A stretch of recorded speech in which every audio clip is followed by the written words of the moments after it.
for this portion of the video, I thought it could be fun to just share with you a few thoughts about the last two books I finished. In my last video, I was talking about a book that I just bought and that I was really excited about. This is My Brilliant Friend by Elena Ferrante.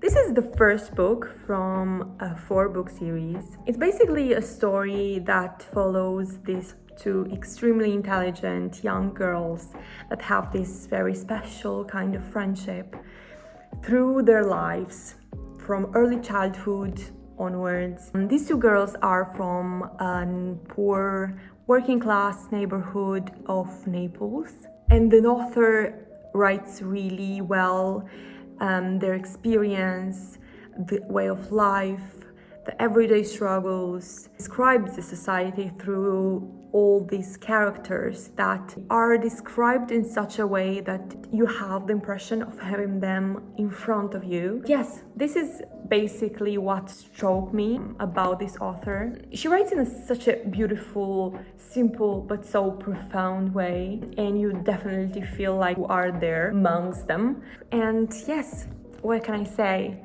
It's a book about female friendship. What could be better? I don't really know. The second one is a classic. It's one of those books that people read in high school, but let me tell you, it's never too late to read a good book. It's The Count of Monte Cristo. I think there is nothing else to be said about this book that wasn't already said, and maybe a million times better. It's a revenge story, but it's also a story about a man that let himself be transformed by the unfair things that happened to him. We watch this young man go from a really capable, kind man to this incredibly powerful, incredibly revenge-driven character that think of himself almost like this godlike figure that has to bring the justice into the world. I'd say it's not a difficult read.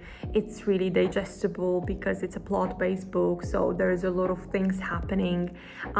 It's not confusing. It's just great fun to read. The only thing that could scare you about the book is the length of the story.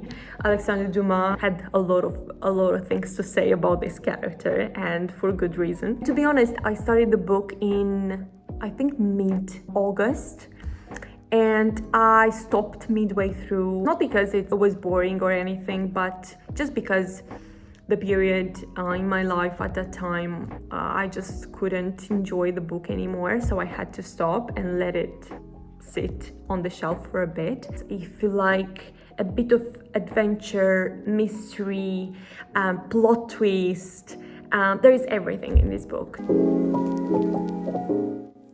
So I'm going to Rome tomorrow. I'm so excited. I'm meeting a friend there, and we are gonna stay for the weekend. We are gonna visit and talk and spend time together, and I couldn't be more grateful for that. I'm just putting some outfits together, making sure I'll have some heavy clothes because it's pretty cold. I want to make sure I will be comfortable and warm to be able to enjoy every second of it. I think this is everything for this video. It's a short one, but I hope you enjoyed it. I'll meet you in my next video here on YouTube. Maybe something about Rome. Thank you for watching. Bye.